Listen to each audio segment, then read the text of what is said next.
rumah dinas dari Verdi Sambo. Di Jalan Saguling ini, dari total 78 adegan yang akan diperankan dalam proses rekonstruksi hari ini, 35, hampir separuh dari adegan yang akan diperankan pada hari ini dalam proses rekonstruksi, 35 adegan akan dilangsungkan di sini, di rumah di Jalan Saguling, Jakarta Selatan ini. Ada proses perencanaan yang berlangsung di sini. Seluruh peristiwa pada tanggal 8 Juli akan diperankan di sini, termasuk juga beberapa adegan yang berlangsung pasca pembunuhan Brigadir Yosua Huta Barat.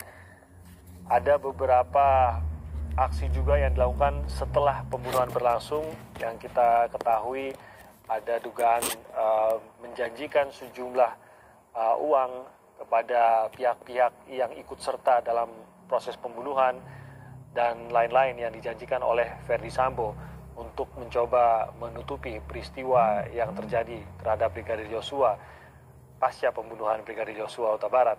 Sehingga kalau dari keterangan Dedi Prasetyo tadi, tampaknya ini adegan-adegan, 35 adegan yang akan diperankan, direkonstruksikan di rumah Saguling ini, termasuk sebelum pembunuhan, yaitu perencanaan pembunuhan, dan setelah pembunuhan berlangsung di Duren 3. Saat ini proses rekonstruksi ini diikuti oleh seluruh tersangka, kelima tersangka hadir di sini. Ibu Putri Chandrawati sendiri, seperti keterangan dari Niputu Trisnanda tadi, karena belum ditahan, karena kondisi Ibu Putri belum memungkinkan dikatakan untuk ditahan, sehingga memang masih mendiami rumah di Jalan Saguling ini. Sehingga Ibu Putri sendiri sudah hadir memang di sini karena masih menempati rumah tersebut. Irjen Verdi Sambo juga dikatakan sudah hadir. Dan rombongan terakhir adalah rombongan Barada Richard Eliezer, Bribka Riki Rizal, dan juga Kuat Maruf. Itu adalah rombongan terakhir dari tersangka yang dihadirkan untuk mengikuti proses rekonstruksi pada hari ini. 35 adegan tersebut mungkin memang tidak bisa kita ikuti secara langsung maupun secara detail bagaimana perjalanannya, namun kita bisa memantau bahwa proses rekonstruksi ini berlangsung saat ini, dan terlihat memang dari penyidik, dari tim sus kepolisian ini sudah tampaknya paling tidak memulai persiapan sebelum menghadirkan para tersangka untuk menciptakan adegan yang sudah diberikan keterangan oleh mereka masing-masing tentang bagaimana sebenarnya kronologi kejadian perencanaan maupun pembunuhan dari Brigadir Yosua Huta Barat. 35 adegan akan diperankan di sini. Sementara ada 27 adegan terkait dengan pembunuhan yang akan direkonstruksi di rumah dinas dari Irjen Verdi Sambo di kawasan Duren 3, Jakarta Selatan. Tentu saja peristiwa yang berlangsung di rumah dinas di Duren 3 ini menjadi sangat penting karena ini adalah lokasi tempat kejadian perkara pembunuhan dari Brigadir Yosua Huta Barat di rumah dinas Verdi Sambo di Duren 3. Sementara tadi juga dikatakan oleh Irjen Dedi Prasetyo bahwa ada satu lagi lokasi yang akan dilakukan rekonstruksi adegan, yaitu peristiwa yang terjadi di Magelang. Namun rekonstruksinya sendiri tidak akan dilakukan di Magelang, tapi akan dilakukan sesuai dengan keterangan mengenai peristiwa yang terjadi di Magelang, namun adegannya akan direkonstruksi di Jakarta. Namun ini belum diketahui di mana lokasinya. Saya sekaligus kembali ke pakar hukum yang sudah hadir di sini, Kang Asep Iwan Iriawan. Kang Asep, ini kita sambil mengikuti rekonstruksi yang saat ini berlangsung di Saguling saat ini untuk memulai proses rekonstruksi ya. Tapi yang menarik tadi adalah bahwa salah satu lokasi, yaitu peristiwa yang terjadi di Magelang ini, tidak akan direkonstruksi di Magelang. Ini apa mungkin kelebihan kekurangannya, Kang Asep? Apakah memang ini bisa dilangsungkan lokasi yang berbeda dengan lokasi sebenarnya terjadi, ataukah karena bukan TKP pembunuhan sehingga ini bisa dilakukan di Jakarta dan tidak harus di Magelang, Kang Asep? Ya, jadi kalau untuk di Magelang mungkin memenuhi versinya atau dalilnya dari FS. Kan harkat martabatnya diinjak ya, atau dihinakan atau direndahkan, apapun istilahnya, penting nyangkut harkat martabat atau urusan orang dewasa, itu hanya di Magelang untuk mengejar motif. Mungkin kejadiannya di Magelang itu ada kejadian sesuatu, atau kalau boleh kutip waktu dengar pendapat di DPR, ya di situ mungkin ada bopong membopong atau angkat mengangkat dari kursi ke tempat tidur, hanya itu. Tapi itu nggak terlalu penting, sekali lagi, jadi tidak terlalu, menurut saya hanya itu. Mungkin nanti untuk kelebihannya ya mungkin begini, bagi FS disitulah dia harus melakukan perbuatan di Saguling yang 27 adegan akan dilakukan kan, supaya ada pembenaran bahwa kenapa dia melakukan pembunuhan, karena di Magelang itu ya ada kejadian harkat martabat kalau ikutin versi daripada FS gitu kan. Jadi sebenarnya yang di Magelang tidak terlalu penting secara hukum, itu hanya mengejar motif. Tapi yang penting tadi katakan benar Mas Timi, ya apa yang akan terjadi di rumah dinas ya, 27 adegan bagaimana pembunuhan itu dilakukan. Ya, reka adegan tadi, yang penting posisi masing-masing 5 orang itu, atau plus nanti asisten rumah tangga kalau ada, atau putra-putrinya kalau ada, sekali lagi ya, selain 5 orang, itu yang menentukan 27 adegan yang dilakukan. Sekali lagi bahasa hukumnya, bagaimana ya menghilangkan nyawa itu dilakukan oleh 5 orang ini, ya. Peran masing-masing. Jadi kalau yang dari rumah dinas, rumah pribadi kan itu hanya pulang pergi, nanti kan membuktikan ada PCR, tes PCR, ada pulang pergi, FS ke mobil balik lagi, itu hanya hanya bukti mendukung aja gitu kan. Nah, tapi yang lebih penting ada 27 adegan reka ulang atau reka adegan yang akan dilakukan di rumah dinas, bagaimana J dihilangkan nyawanya, itu yang sangat menentukan justru. Jadi memang sangat menentukan peristiwa di rumah dinas, siapa yang menarik pelatuk, siapa yang menarik pelatuk pertama, siapa yang pokoknya detail-detail mengenai langkah-langkah dan tahapannya ini sangat penting di rumah dinasnya. Kalau di Saguling kan tadi seperti kita mendengar keterangan, tampaknya lebih kepada mendalami perencanaannya sendiri. Ini bisa disimpulkan bahwa ini lebih melihat mengenai peran perencanaan, peran mengenai motif tadi dan lain-lain. Itu di rumah Saguling lebih mendalami itu ya, tapi peristiwa pembunuhannya sendiri karena bukan terjadi di Saguling, bukan terjadi di Magelang, ini bukan materi utamanya, begitu Kang Asep? Betul sekali, Tin. Jadi kan pidana itu sekarang dicakakannya 340. Nah, 340 itu dilakukan di mana? Kan bukan di Magelang, bukan di Saguling, tapi di rumah dinas kan, ya. Waktu antara Magelang, Saguling itu hanya faktor pendukung lah. Bahasa hukumnya tidak terlalu penting, tidak terlalu menentukan, bukan faktor dominan, resesif sebenarnya. Tapi ketika di Saguling, di rumah dinas itu, apa yang sebenarnya terjadi? Ini menentukannya di mana? Jadi sebenarnya J ini siapa yang memulai menembak? Ya, apakah perintah ke E itu yang pertama atau berikutnya? Itu sangat menentukan. Itu menentukan bagi E nanti loh, ya. Nah, kalau misalkan ada yang mendahului, entah itu RR, entah itu KM, atau mungkin FS sendiri. Kan kalau kita ikutin berita, ikut penjelasan, E ini datang dalam keadaan J sudah bersimbah darah, lutut. Nah, di situ, nah apakah itu telah, ini yang penting nanti. Apakah telah meninggal atau masih hidup? Tadi tembak. Siapa tembak?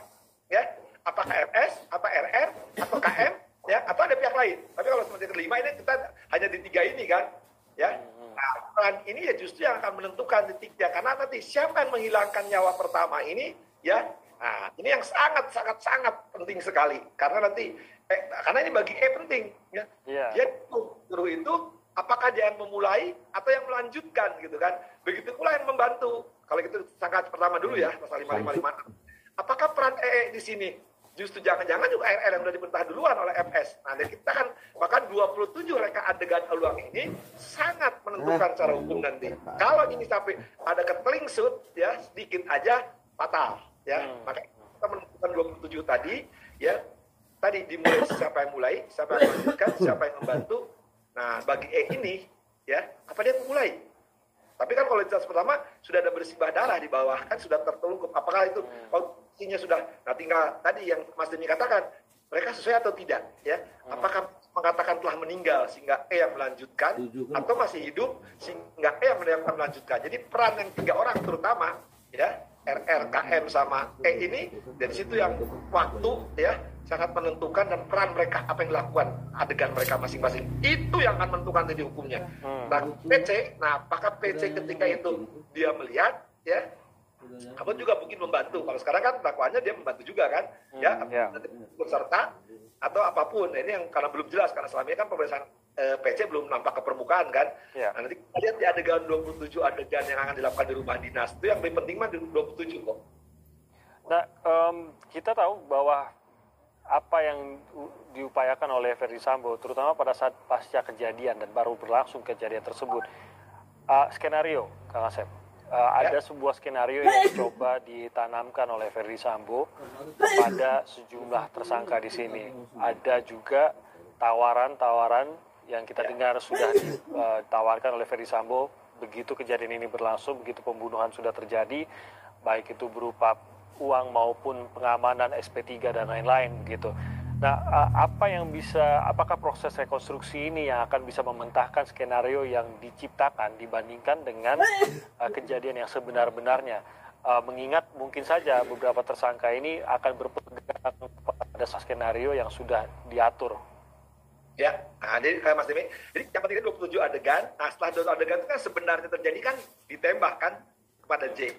Tapi kan setelah itu muncul, dibikin isu, dibikin rekayasa, ya, yang menyebabkan 90 oknum atau pelaku polisi lainnya kena. Itu hanya turunan dari peristiwa 27 ini, ya, 27 adegan yang kita sebutkan sekarang. Adegan sebenarnya kan 27 adegan yang akan diperagakan. Tapi kan sebelumnya kita disajikan seolah tembak-menembak. Nah, ketika tembak-menembak, dibikinlah rekayasa. Ada tawar uang kan, 1 miliar lah, 500, kemudian bla bla bla lah, janji-janji gombal. Itu hanya turunan, Mas Timi. Jadi nanti kelak pasalnya akan berlainan. Kalau yang ini mainnya di 340 atau 338 subsidiarnya. Jadi menghilangkan nyawanya di 27 adegan yang akan dibuktikan. Tapi setelah itu 27 adegan yang sebenarnya itu, tapi kemudian disajikan tembak-menembak serang mulai terbongkar itu bukan, ya sekali lagi. Itu akan menyebabkan pasal-pasal tadi, obstruction of justice maupun menghilangkan barang bukti yang pasalnya 221, 220 atau 224, ya. Itu akan lain. Ya, itu turunan dari yang utamanya yaitu pembunuhan gitu ya. Utamanya mah 27 adegan karena itu nyangkut 340. Tapi kalau nanti yang 1 miliar, kemudian 500 juta, berbagai lainnya, atau juga janji lainnya malah menjadikan SP3, nah apalagi ada yang uang kan, itulah kewenangan ya KPK, kewenangan kejaksaan, kewenangan kepolisian sendiri, karena ada pasal suap di situ. Tapi itu soal lain, itu turunan dari pasal pembunuhan sebenarnya. Tapi kalau kita jangan dulu jauh ke sana lah. Yang penting menurut saya, ya 340 aja mainnya, 338. Kalau 340 terbukti dan itu sangat sadis dilakukan, kan ancamannya mati. Ya? Kalau nanti hakimnya berani jatuhkan mati atau seumur hidup, sekali lagi, kalau mati seumur hidup, ya hakimnya berani. Toh FS pun walaupun didakwa dengan peran turunan dari pembunuhan, toh hukumnya tidak menentukan, akan nihil. Kan kalau orang dijatuhkan hukuman mati atau seumur hidup di perkara pembunuhannya, ketika misalkan FS terbukti ada suap, ada terbukti menjanjikan dan bagainya, toh itu tidak ngaruh, hukumannya akan nihil karena hukuman maksimalnya sudah jatuh di pasal pembunuhan yang oleh hakim dijatuhkan seumur hidup maupun hukuman mati. Kalau itu, kecuali kalau FS dijatuh hukuman penjara. Nah, perkara lain juga tidak bisa kalau ancamannya 20 tahun. Karena kalau hukuman penjara maksimal 20 tahun. Jadi hitungannya di sini nanti jaksa maupun hakim, jaksa ya, kalau hakim sih nggak ngaruh, perkara dikirim jangan ada masalah.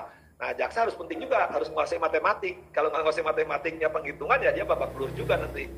Jadi mengingat ini hukuman 340 ini kan termasuk yang ya mungkin salah satu yang paling berat lah, bisa dikatakan paling berat juga dalam pasal-pasal di KUHP kita. Peran ataupun perbuatan melanggar lainnya yang dilakukan oleh pelaku dalam hal ini yang kemungkinan bisa dijatuhkan hukuman terberat baik itu 20 tahun ataupun seumur hidup ataupun hukuman mati. Adanya upaya suap, adanya upaya menutupi kebenaran, menghilangkan barang bukti dan lain-lain itu sebenarnya tidak akan bisa memberatkan lagi. Begitu, Kang Asep? Gini, kan 340 itu hukumannya mati, penjara seumur hidup ya 20 tahun. Jadi kalau perkara ini misalkan lancar, katakanlah dengan asumsi ya hukumannya. Kalau kelak hakimnya menjatuhkan mati atau seumur hidup, kan perkara lain sebenarnya ada, ya menghilangkan barang bukti,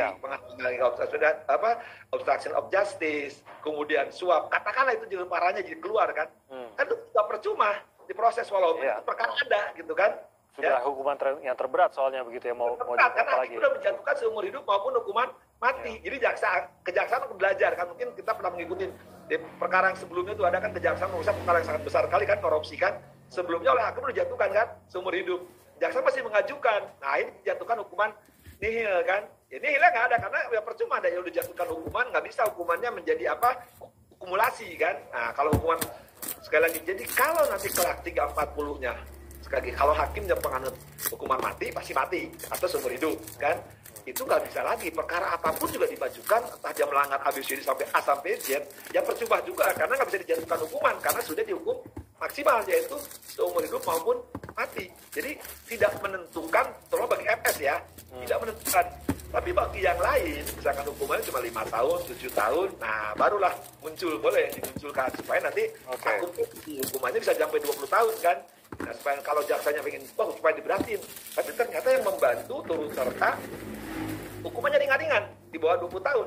Nah, kalau di bawah 20 tahun, jaksanya pengen memperberat, ya perkara anak-anaknya, ya anaknya turunan tadi yang mengikut jatah penghilangan bukti, obstruction of justice, itu dimunculkan supaya nanti kelak hukumannya jadi maksimal 20 tahun. Tapi kalau mereka udah dijatuhkan hukuman seumur hidup atau mati, ya ngapain juga kan? Habisin energi gitu kan, menurut saya percuma juga kan hukumnya akan nih, akibat tidak boleh menjatuhkan double ya terhadap hukuman yang dijatuhkan mati ataupun seumur hidup. Jadi hanya menjalankan proses pengadilan tanpa akan berujung hukuman apapun karena toh sudah maksimal. Karena saya ini berarti proses rekonstruksi atau salah satunya rekonstruksi maupun keterangan-keterangan lain ke depannya. Ini memang tampaknya setidaknya kan kita pahami bahwa sejauh yang kita ketahui dalangnya ada di Ferdy Sambo karena keterangan yang kita dapatkan ada perencanaan di situ, ada di pihak Ferdy Sambo, ada upaya menutupi ada di pihak Ferdy Sambo maupun mungkin tampaknya motivasi untuk terjadinya pembunuhan ini juga adanya di pihak Ferdy Sambo. Jadi sebenarnya proses rekonstruksi maupun fakta-fakta yang terkuak dalam rekonstruksi mengenai tadi Anda sebutkan mengenai perannya sebenarnya detailnya apa? Apakah ikut sertakah atau bahkan mendukung dan lain-lain atau hanya melaksanakan?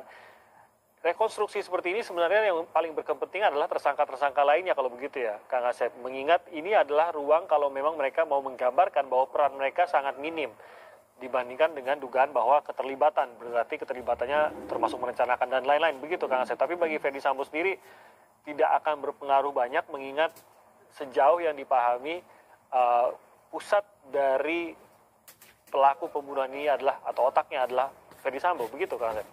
Betul. Jadi nanti yang menentukan karena ini dakwa dengan pasal perencanaan. Nah, perencanaan ini ya sebenarnya ada penting bagi jaksa kelak ya. Direncanakannya itu apakah sejak dari Magelang, sejak dari Saguling, ya. Tapi kalau saya lihat pemberitaan kita ikutin media atau penjelasan pihak-pihak yang berwenang ya atau kepolisian, itu sebenarnya ketika ya dipanggil itu ya dipanggil suruh perintah ditembak, itu sebenarnya pemerancanaan juga sudah cukup terbukti ya. Terbuktinya gini, di situ ada jeda waktu ya. Jeda waktu dengan tenang. Maka tadi saya katakan, kalau itu sudah mati, udah bersibah darah, artinya apa? Ya, dia bisa berpikir tenang, ya, untuk membunuh lanjutan, ya berarti ada perencanaan di situ. Perencanaan itu ada jeda waktu, walaupun sesingkat mungkin, dan dipikirkan dalam waktu yang sangat tenang. Nah, apalagi kalau sekarang misalkan detailnya sekarang mungkin jaksa udah kasih catatan sama kepolisian, sama penyidik, ini loh. Oh ternyata sudah ada ketika katakanlah sekali lagi mohon maaf ya. Tadi kan ada rekonstruksi dari Magelang. Oh dari Magelang tuh udah marah nih si FS ini kan. Mungkin kita nggak tahu kan. Nah sekali lagi kita mungkin sekali lagi ya. Oh nah dalam pikiran ini gua habisin loh nanti di Jakarta. Nah, itu kan adalah ini kejadian dari Saguling ke rumah dinas. Nah ke rumah dinas disitulah terjadinya. Kita akan terang tadi 27 adegan itu. Oh ternyata dari rumah ini yang dulu asalnya FS mengatakan dari PCR dan sebagainya, ternyata dia udah nunggu di rumah kan sehari sebelumnya. Nunggu di rumah itulah yang melakukan peran. Artinya apa? Perencanaan itu sudah jangka waktunya lama. Padahal menurut hukum perencanaan itu cukup jangka waktu singkat aja cukup, ada jeda waktu berpikir tenang kan, artinya sekian detik, sekian menit dia berpikir tenang, tidak lakukan itu bahasa hukumnya. Dia harus mengalihkan sikapnya. Tapi karena kalau ini terbukti sejak di Magelang kelak ya ada reka ulangnya, dia udah marah. Nah, kalau ikutin karena dia kan harus konsisten dong meningkat harkat martabat, berarti kalau dia menyimpulkan ada merendahkan harkat martabat, artinya dia berpikir tenang, udah marah terus sejak Magelang sampai rumah Saguling. Ketika Saguling dia ke rumah dinas, berarti juga ada jeda waktu yang sangat panjang. Jadi perencanaannya ini akan semakin kelihatan terang benderang. Makanya saya kira mungkin catatan dari jaksa penuntut umum, dari Pak Fadil, jaksa umum atau direkturnya Pak Supardi, salah satunya mungkin itu. Coba perencanaannya. Karena kalau Oke. belum masuk tadi bisa seumur hidup atau mati. Kalau ini tidak terbukti, cuma pembunuhan biasa kan 338 cuma 15 tahun. Kalau 15 tahun pasti rakyat marah lagi, netizen cerita lagi. Oh.